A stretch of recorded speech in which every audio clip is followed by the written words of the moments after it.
일단 미국 시장 한번 우리 차분하게 분석을 좀 해봐야겠죠? 네, 내용만 보면 좋습니다. 그러니까 내용이 좋다는 게 뭐냐면 이제 지수만 보면 그래서 이제 다우 지수가 뭐 31,500포인트까지 왔고 나스닥도 이제 어느새 11,000선까지 왔어요. 네, 아마 이제 또 아까 조금 전에 우리 대표님께 말씀하셨다시피 이게 온도 차가 좀 많습니다. 다우지수가 최근에 좀 강하죠. 여기는 이제 30개 종목입니다만은 아무래도 가치주도 많고 또 정유 관련 뭐 워런 버핏 투자했던 옥시든 정유 관련 회사들도 좀 많고요. 오른쪽 나스닥은 상승은 하는데 아무래도 테크주가 좀 많습니다. 테크주가 많고 밑에 보면 반도체지도 0.64%. 그래서 지금 반도체지도 보게 되면 어제 밤새 같은 경우도 반도체 장비 쪽은 좋아요. 그래서 뭐 네덜란드 ASML이라든지 미국의 AMAT 같은 반도체 장비 회사들은 조금 좋은데 반대로 이제 조금 올라갔던 마이크론, 뭐 인텔, AMD, 엔비디아 이런 쪽은 조금 주춤한 모습입니다. 근데 내용만 놓고 보면 어쨌든 간에 초반에 약간의 불안정성이 있었습니다만은 중후반으로 당겨서 좀 마감을 했기 때문에 가장 좋게 볼 것은 그래도 어제 뭐 아시겠지만 홍콩 증시 7% 급락하고 또 뭐 그래서 미국에서도 테크주 보게 되면 특히 나스닥에 보면 미국 중국 DR들이 많습니다. 여탁 증설이었는데 알리바바 같은 경우가 어제 밤새 한 12% 정도가 내려갔어요. 아무래도 뭐 알리바바 외에도 중국 미국에 상장되어 있는 중국 기업들이 좀 약세가 있었고 기술주에서는 보면 약간 상대적으로 약하잖아요. 물론 올랐으니까 좋은 겁니다. 그런데 상대적 성을 좀 많은데 미국도 지금 보게 되면 마이크로소프트라든지 애플 뭐 아니면은 알파벳 이런 기업들은 견고합니다. 대신 예를 들어서 상대적으로 테슬라 어제 이제 미국 증시에서 테슬라라든지 루시드 모터스라든지 리비안 같은 이런 기업들이 빠졌는데 거기는 아마 테슬라가 또 이제 중국에서 갑자기 가격 내렸습니다. 2,700달러 정도. 그러다 보니까 거기에 조금 테슬라 주가도 200달러를 위태위태했을 거예요. 물론 종가는 211달러 정도 마감을 했는데 또 루시드라든지 리비안 또 하나가 이제 같은 테크주 중에서 미국들 플랫폼 업체들은 조금 약합니다. 뭐 예를 들어서 메타버스 쪽으로 들어가면 로블룩스라든지 또 이번 주 27일 날 실적 발표 예상이죠. 예, 메타 이런 것들은 조금 약한데 중요한 것은 약간 부정적인 것도 있었습니다만은 긍정적으로 미국 증시가 그래도 최근에 좋은 반등을 보이죠. 이미 이제 9월 말 저점 이후에 9월 초죠. 예, 저점 이후에 대략 지수 기준으로 5% 정도가 올라왔어요. 그 관점에서 일단 좋은 거는 좋게 보는 게 맞다. 네, 그래 보겠습니다. 네. 참, 어제 항생이 거의 뭐, 홍콩 증시가 7% 전후 막 네. 폭락을 해가지고 깜짝 놀랐는데, 그래도 우리 한국 시장에 미친 영향은 좀 제한적이었던 것 같고요. 네. 근데, 말씀하신 뭐, 알리바바가 됐든 미국에 상장한 중국 기업들의 주가가 완전히 폭락이 돼버리면서 지금 시진핑 3연임에 대한 투자자들의 불안감? 네. 이런 것들이 자꾸 커지는 것 같아요. 결국 뭐 우리 바로 이웃 나라라 역시 또 우리 가장 큰 또 무역 상대국이기도 하고 그렇죠. 영향을 안 받을 수는 없을 것 같아요. 어제도 장중에 받았죠. 그래서 받았는데 이제 그 이야기도 제가 중국 GDP 이야기하면서 조금 더 한번 풀어드리겠는데 아까 다시 보게 되면 미국에서도 지금 보면 온도차가 상당히 극명해요. 그러니까 우리가 말한 페덱스 같은 기업이 있지 않습니까? 실제적으로 이제 물류 쪽이죠. 페덱스 같은 기업들은 주가가 패대기 치지고 있습니다. 실질적으로. 그리고 다우 쪽에서는 이제 헬스케어라든지 소매 판매 쪽은 조금 강하기 때문에 그런 것 좀 염두하고 가고 또 미국이 지금 보면 전체 실적 발표 중에서 20% 정도가 발표가 있는데 그중에 서프라이즈 비율이 73%가 나왔습니다. 그럼 놓고 보면 10개 중에 7개가 서프라이즈가 나왔단 말이야. 근데 이 서프라이즈에는 아까 말씀드린 대로 약간 소매 유통이나 헬스케어 쪽은 좋은데 이제 본격적인 실적 발표는 또 이번 주 발표된 테크주에 있기 때문에 근데 예년보다 서프라이즈 비율이 낮죠. 미국은 보통 서프라이즈 비율이 70% 중후반까지 가는데 확실히 3분기 실적 시즌도 미국은 조금 나쁜 거고요. 말씀하셨다시피 지금 시장 같은 뭐 다른 지금 변수 좋은 것부터 조금 이야기하고 또 중국 이야기 넘어가겠는데요. 유로화가 최근에 견조하죠. 0.98달러 정도 견조하고 파운드화 같은 경우는 가장 미국 증시 초반 이슈가 영국 총리 낙점이었거든요. 미스터 순핵이구나. 순핵 총리인데 이분이 거의 이제 원래 보수당 원내대표가 모몬트라는 분인데 이분이 딱 나는 출마 안 한다고 해버리니까 낙점이 돼버린 거거든요. 일정상으로는 28일까지였어요. 3일밖에 기한이 없었고 보리스 전 총리 같은 경우는 좀 불명예스럽게 퇴진했었기 때문에 보수당에서 나올 수 없는 상황이었어요. 그러다 보니까 이제 유럽 쪽에서는 좀 빨리 이 산악 총리가 내정자죠. 예, 이제 이야기했는데 어제 뭐 한마디 또 하셨더라고요. 심각한 경제 위기 재건에 뭐 천명을 다하겠다. 영국도 지금 가만히 놓고 보면 이분인지 아시겠지만 인도계잖아요. 또 영국의 수도가 런던이죠. 또 영국의 런던 시장도 백인이 아닙니다. 이슬람 출신, 이슬람 수니파예요. 예. 사디스 칸이라는 분인데, 그리고 보면 영국도 지금 놓고 보면 국왕이라는 정체성을 갖고 있습니다만은 영국이 또 사실 상당히 제가 알기로는 유럽 쪽에서 그 자기 뭐 혼혈 뭐라고 하죠? 그 색깔이 좀 강한 나라잖아요. 강한 나라입니다만은 지금 먹고 산다는 말은 표현 좀 그럴 것 같고 상당히 과감한 선택을 좀 한 것 같은데, 어쨌든 영국 총리가 좀 빨리 이렇게 잡아짓고 제레미 헌터 재무장관이 뭐라 그랬냐면 바로 토러스 장관 엎어버렸습니다. 우리 뭐라고 가장 어제 나왔던 이야기 중에 자본 이득세 200억 파운드 정세해버리겠다. 그러니까 정세 이야기 딱 나온 상태에서 200억 파운드 정도 정세를 하고, 여기에 전 토러스 총리가 추진하려고 했던 게 영국 GDP의 3% 정도까지 국방 예산 늘리는 부분이 있는데 그거 엎어버렸다 그랬거든요. 그러니까 지금 영국 같은 경우는 약간은 좀 제가 생각할 때 좀 빠르게 차기 총리를 좀 진행을 하면서 파운드에 조금 악셀을 가져왔는데, 지금 문제는 바로 이겁니다. 지금 이제 우측에 제가 뛰어나왔는데 이 채권 수익률이 꺾이지가 않아요. 지금도 4.24입니다. 10년물이. 우리나라도 지금 난리가 났지만은. 근데 이게 10년물이 2.4인데, 지금 우리나라 지금 난리 난 것처럼 10년물이 중요한 게 아니고, 이것도 중요한데, 이 기준물인데, 지금 2년물 금리는 무려 4.528입니다. 그러다 보니까 아까 말씀드린 제가 로블룩스라든지, 뭐 아니면 또 그 메타 같은 경우는 광고 매출이 크잖아요. 지난주에도 스낵의 주가가 거의 뭐, 새우깡 됐지 않습니까? 이것도 다 광고 매출 쪽이거든요. 그래서 일단은 미국 국채 수익률에 대한 꺾임 자체가 멈추지 않는 것 자체는 상당히 좀 불협화음이고, 유럽은 지금 직접 말하면 그렇습니다만은 그냥 이런 표현이 좀 그러구나. 여러분 숫자가 작은데요. 그냥 왼쪽 파란색만 시퍼렇게 보시면 돼요. 지금 이제 마켓에서 발표하는 프랑스, 독일, 뭐 유럽 전체의 서비스 제조업 지수인데 전부 다 보면 50 이하는 기본이고요. 글자 좀 작습니다만은 뭐 40, 51.3, 50 이렇게 나와 있을 건데, 실제 어제 발표됐던 유로존의 제조업과 서비스업 지수는 뭐 너무 급격하게 표현하면 진짜 망입니다. 오죽하면 우리가 외신에서 밤에 에펠탑 불 안 켠다는 이야기가 공감이 돼요. 그나마 프랑스가 원래 원전 강국이죠. 그러다 보니까 프랑스는 이제 어떻게 보면 제조업 쪽에서는 에너지 쪽은 충격이 좀 덜한 거고, 독일도 제조입니다만은 독일의 서비스 PMI가 그래도 어느 정도 예상이 되는 거는, 독일은 그나마 서비스업을 선방을 하는데, 어쨌든 요 표를 왜 이렇게 제가 올려놨냐면, 뭐 사실 이번 주 발표되는 경제 지표에서는 주 후반에 발표된 미국의 GDP가 조금 중요한데, 유럽 쪽은 현재 상태에서 심각한 상황이 있는 거고, 이게 이제 27일이면 목요일이잖아요. 22가 금리 올려요. 22가 유럽, 거의 제가 볼 때는 22 금리 올리는 것 때문에 유로화가 지금 강세이긴 한데, 만약에 정말 이 상황에서 유럽 중앙은행이 다시 75 베이시스 포인트의 두 차례 연속 자이언트 스텝을 올렸을 때 영국이 버틸 수 있느냐. 그래서 영국 총리가 빨리 좀 재선임된 것은 긍정 요인입니다만, 어쨌든 유럽 쪽 이슈는 여기서 끝난 게 아니다라는 생각을 좀 갖고 가시면 좋을 것 같습니다. 네. 하여튼, 뭐 세계 증시가 네. 뭐 세계 증시를 떠나서 경제가 전부 지금 뭐 일촉즉발 같은 어떤 상황들이라 네. 서로 이렇게 눈치 보는 것 같아. 어디가 먼저 터지나 싶기도 하고, 하여튼 그만큼 또 각자 도생하기 위해서 이제 스스로들 이제 뭐 여러 가지 정책들을 만들어내는데, 하여튼 그렇습니다. 근데 어쨌건 유럽 그렇게 위험하기는 하지만, 그러니까 좀 불안정성이 있기는 하지만, 네. 어제 증시는 나쁘지 않았죠. 그렇죠. 올랐습니다. 그러니까 영국 총리 낙선이 아니라 지명에 대한 이슈였죠. 네. 자, 그러나 아까도 잠깐 우리 얘기했지만 결국은 중국이란 말이에요. 네. 중국발 어떤 위기가 또 터지지 않을까에 대한 두려움들이 있는 거고, 중국에 대한 이야기로 한번 넘어가 보죠. 중국을 먼저 할까요? 예, 이게 이제 중국이 어제 발표됐던 GDP인데요. 어제 지금 보면 2분기가 원래 뭐 0.4였으니까 3분기에 3.9, 예상치보다는 높았습니다. 3.4 정도였으니까. 그러니까 중국이 원래 웃기죠.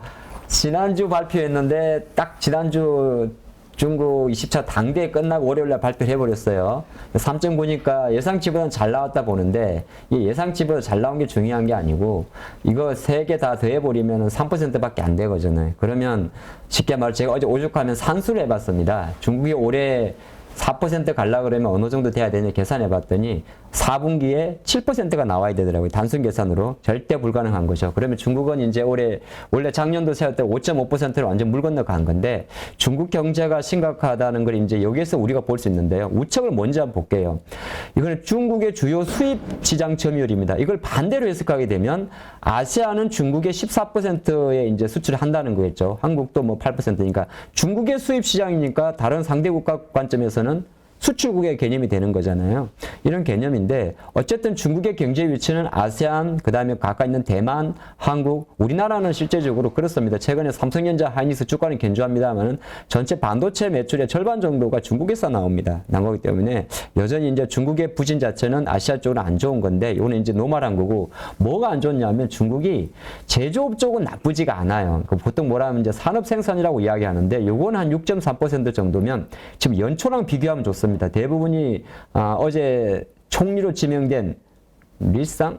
그분 이름이 생각 안 나네. 그분이 이제 사실 3, 4월 때 베이징 상해라든지 긴급 완전 봉쇄했던 분인데 그냥 그분 이후로 거의 중국의 산업 생산도 죽었다가 6.3% 올라왔습니다. 고정자산 투자도 5.9. 근데 제가 알기로는 저는 이제 매달 보는데 중국 증시가 보통은 어떠냐면 산업 생산이 이 정도 평균치입니다. 7% 고정자산 투자가 10% 증가하는데 지금 반토막이에요. 근데 이보다 더 심각한 게 뭐냐면 맨 우측에 있는 겁니다. 이게 이제 우리나라랑 되게 높습니다.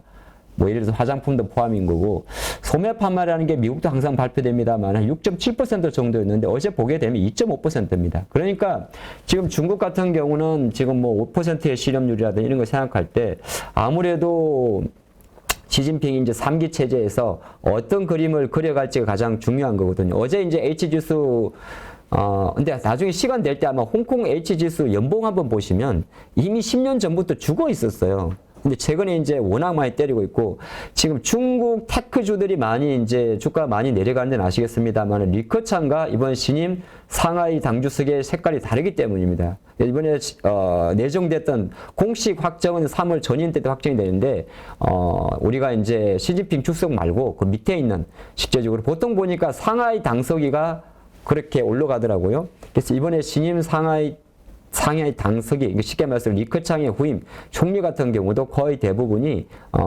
우리가 말하면 태자당 쪽이고 이분의 성격 자체가 워낙 제로 코로나를 강화하기 때문에 시장에서는 강화하는 것도 있고 또 대만과의 관계에 대해서 부정적인 것도 있고 여기에 테크주 규제 엄청 강하기 때문에 홍콩 주식 많이 하락을 했는데 중요한 것은 이제 그거예요. 이거는 조금 여담삼은 조금 더 한데 홍콩 주식 급락하면 어디가 문제냐면 국내 청권사들도 문제입니다. 왜냐하면 국내 증권사가 홍콩 관리 EL에서 엄청 발행했거든요. 그러니까 지금 엎친 데 겹친 격으로 좀 문제가 많고 일단 결론만 내면 그럼 중국이 어저께 홍콩 증시가 그렇게 많이 빠지고 상해 증시도 3천선 이탈하고 했는데 앞으로 안 좋단 말이냐. 제가 생각할 때는 꼭 그럴 것 같지는 않고 어제 같은 경우는 어쨌든 1인 시진핑 독주 체제에 대한 발작이었던 것 같습니다. 그래서 아마 그 변동성은 조금 완화될 수 있지 않을까. 그리고 이제 LG 생활건강이나 화장품 같은 기업들의 주가가 약한 것은 아무래도 이번 주 실적 발표와 같이 엮이거든요. 아까 제가 그렇게 말씀드렸잖아요. 미국도 지금 페덱스 이런 쪽은 안 좋아요. 그래서 지금은 철저하게 뭐 쉽게 말해서 우리나라는 지금 청기전자만 강합니다. 요것만 생각하면 좋을 것 같습니다. 그 연준 피벗에 대한 기대감, 네. 그러니까 긴축에 대한 어떤 속도 조절론이 지금 미국 시장에서 소물소물 이제 올라오고 있잖아요. 조금 나왔죠. 네, 그다음에 또 실적에 대한 기대감도 좀 있는 것 같아요. 그래서 미국의 빅테크 기업들, 네, 그 이익이 어떻게 바뀔 것이냐 이거에 따라서 또 달라질 것 같은데요. 네, 이번 주는 아무래도 어쨌든 간에 우리 뭐 국내 기업 관련 입장에서는 애플이겠죠. 그래서 이거는 뭐냐 하면 미국 5개 테크주에 대한 와우 파이낸스와 뭐 잭 인베스트먼트 리서치의 자료인데요. 우리가 보통 5개 이 종목도 알파벳, 아마존, 애플, 메타, 마이크로소프트, 마소 이 5개가 보통 미국 전체 시가총액의 20% 정도를 차지합니다. 그래서 초록색이 이제 순이익이고요. 넷 프로핏이고 우측 주황색이 매출액인데 올해 3분기 같은 경우는 순이익은 한 11% 정도 작년 대비해서 감소 전망을 하고 있고 매출액 같은 경우는 9.2%입니다. 근데 이제 이 그래프는 앞으로 점검했을 때 4분기까지는 안 좋다는 거죠. 4분기까지도 17%. 근데 내년부터는 이제 뭐 순이익이 6%, 18%, 24%. 그러니까 순이익의 증가폭은 좀 개선되니까 이 그래프만 놓고 보면 올해 3, 4분기만 고생하면 내년부터 좋아진다는 건데 이게 약간 그런 게 있어요. 이 팬데믹 특수를 받던 섹터들이 조금 약세입니다. 그 대표적인 게 어떻게 보게 되면 아마존 같은 경우겠죠. 아마존 같은 경우는 확실히 팬데믹 특수를 좀 봤었거든요. 그리고 알파벳이라든지 사실 MS 같은 경우는 크게 매출 영향이 별로 없어요. 대신 얘네들은 어디에서 그런 매출이 감소해버리냐면 달러입니다. 실점 해외에서 벌어오니까. 그러다 보니까 어느 정도 편차는 좀 있기 때문에 이 부분 생각하면 좋을 것 같고, 메타 같은 경우는 이번 주 실적 26, 이건 대부분 미국 현지 시간이라 우리 기준으로는 다음날로 생각하시면 돼요. 애플은 27일이지만은 우리 시간으로는 28일 금요일 아침에 발표됩니다. 미국 현지 시간 기준이고, 보통 테크주들은 장 마치고 발표하기 때문에 대부분 기업들이 여러분들 날짜 기준으로는 다음날로 보시면 돼요. 오늘이 아니라 이건 내일 반영되는 거겠죠.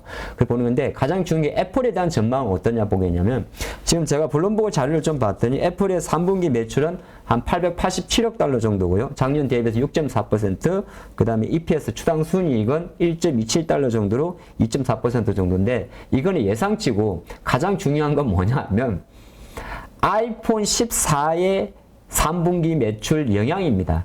그러니까 지금 전망 자체는 뭐 887억 달러라고 했습니다만은 과연 아이폰 14가 어느 정도 3분기 실적에 반영됐는지 이게 좀 관건이 될 것 같다. 네, 그래 보는 게 좋을 것 같습니다. 네, 알겠습니다.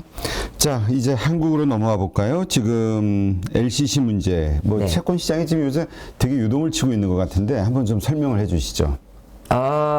큰일 났습니다. 어제도 뭐 주말에 50조 플러스 알파, 제가 이건 빙산의 일각으로 이 자료를 준비했는데, 그래서 어저께 뭐라 그러냐면 장마치고 50조 플러스 알파가 말이 되냐. 또 정권사 어저께 신용 CP 쪽에서 3조 이야기 나왔거든요. 50조 이야기 할 때 주말에 나온. 그러다 보니까 이달에만 만기 도달하는 게 6조 7천억이라던데 어떡할 거야? 뭐 그런 이야기도 있고, 올해 이제 쉽게 말해서 지금 단기 자금이 경색이 생긴 거죠. 그래서 가장 그 출발점 아시겠습니다만, 이거는 제가 항공사 이야기 하기 전에 먼저 해드릴게요. 출발이 어딨냐면 한국전력이에요. 우리나라 어떻게 보게 되면. 한전이 지금 작년에 6조 정도 적자였는데 올해 14조, 지금 상반기 하기로는 제가 14조 적자인데, 이거 이제 이 페이스면 제가 이번에 전기 요금 올리긴 했습니다만 거의 20조 적자는 어쩔 수 없다 하더라고요. 근데 한전체 같은 경우는 시종 등급이 AAA입니다. AAA인데 한전체가 이렇게 지금 높게 계속 채권을, 그러니까 적자 메꾸기 위해서 한전체가 채권을 발행해 버리니까 한전체보다 시종도 낮은 기업들은 높게 내봤자 안 팔리는 거죠. 그러다 보니까 지금 우리나라 시장에도 동맥 경화, 신용 경색이 왔는데, 그 직접적인 타겟은 이제 항공사들도 바로 이어집니다. 이거 진여 차트인데요. 이게 우측이 자본이고요. 좌측이 부채입니다. 그러면 우리가 보통 부채 비율이라는 게 뭐냐면 분모를 부채로 놓고, 아니죠. 헷갈렸네. 밑에를 자본을 놓고 위를 부채를 분자로 놓거든요. 그러면 이거는 이제 요거 보면 지금 제주항공이 대략 자본이 1,300억인데 부채가 1조 2천억이고요. 아까 부채비율은 자산입니다. 헷갈렸네요. 그리고 진에어는 자본은 한 1,000억인데 부채가 5천억 정도. 티웨이도 800억에 딱 단순 계산 나오죠. 곱하기 100입니다. 곱하기 10이구나. 곱하기 10좀 나오는데 에어부산 같은 경우는 적자고요. 그러면 이렇게 됩니다. 이제 이게 코로나 때는 나름 핸디를 줬었어요. 적자가 나와도 LCC들이. 그래서에서 원래 코스피 종목은 조금 낮습니다. 원래 코스닥은 자본 잠식률 50%만 넘어가도 관리 종목 들어가고 완전 자본 잠식은 상패입니다. 너무 퀵하게 포인트였구나. 그러면은 이제 제주항공, 진여 이런 종목들은 대부분 코스피 상장되어 있는데 티웨이 항공 같은 경우는 또 갑자기 헷갈리네. 네, 어쨌든 코스닥에 상장되면 완전 자본 장식은 거래소 규정상 내년 2월 달에 바로 거래 정지에 들어가고요. 50% 이상이면은 부분 완전 잠식이라고 해가지고 관리 종목 지정 대상이 되고, 그래서 제가 갑자기 이 이야기를 하냐면 지금 원래 12월 달에는 자금 시장이 원래 매자닌이 안 들어오거든요. 매자닌이라 그러면은 보통 이제 담보 잡고 전환사채 시비 발행하는 건데, 그러면 이거는 항공사 이야기도 했습니다만은 사실 다른 기업들이 지금이 문제보다 이번 실적 발표가 생각보다 피곤하게 됐어요. 뭐냐면 보통은 분기 실적 가지고는 우리가 뭐 관리 종목 지정, 완전 자본 잠식 비율 이런 거 좀 체크를 안 하는데, 만약에 3분기 실적에서 자본 잠식이라든지 이런 실적이 나와버리고 적자가 커졌을 경우에는 이게 내년 2월에 예정되어 있는 감사보고서 시즌, 사업보고서 시즌에서 적자 가능성에 따른 관리 종목 지정이라든지 거래 정지 리스크가 커집니다. 그런 관점에서 놓고 보면, 예를 들어서 여기서 딱 보면 제주항공도 지난번에 유상증자를 했습니다만 기업들이 돈을 조달할 방법이 없어요. 예. 뭐가 없냐면 회사채 발행해도 안 됩니다. 오죽하면 한전채가 지금 6% 중반 때리는데 다른 게 되겠어요. 한전채가 그러다면 뭐 한 달에 뭐 몇 조씩 찍어버리니까 딴 데 안 되는 거거든요. 그러면 이 기업들이 할 수 있는 방법은 뭐죠? 딱 하나밖에 없어요. 유상증자. 그러다 보니까 이제 지난주에도 진에어는 물론 이제 대한항공이 사실 50%의 지분율을 갖고 있어요. 하지만은 남아있는 40% 이상이 우린 개인 주주의 몫이거든요. 그러면 지금 사실 이 항공주들은 약간의 이런 가시밭길을 걷고 있기 때문에 특히 에어부산 같은 경우는 더 위험합니다. 티웨이는 또 가만히 생각해보면 저도 생각했는데 제주항공은 모회사가 어디냐면 AK예요. 그렇죠? AK고 진에어는 아버지 대한항공, 할아버지 한직칼. 오케이, 뭐 이 정도까지 했는데 티웨이는 또 예림당이야. 네, 예림당이고 에어부산은 뭐 한진 계열이긴 합니다만 언제 적자기 때문에 제가 생각할 때는 뭐 너무 좀 아침부터 무거운 이야기 좀 들어서 그러긴 한데 어느 정도 이 저가 항공사들에 대한 이 이슈가 좀 오래 진행될 수 있을 것 같습니다. 그래서 쉽게 말해서 돌려서 말 안 드릴게요. 돌려서 말 안 드릴 건데 뭐냐? 어쨌든 지금 12월 달까지 자이언트나 픽에 대해서 말이 많기 때문에 대선 항공사라든지 중소형 건설사라든지 이런 기업들 같은 경우는 상대적으로 주가 관점에서 좀 부진할 수 있는 거 좀 염두하고 가시면 좋을 것 같다 말씀드리겠습니다. 네. 누구나 1시간 안에 200개 종목에서 좋은 종목을 고를 수 있는 그런 능력을 배양할 수 있도록 제가 도와드리려고 그렇게 하고 있습니다.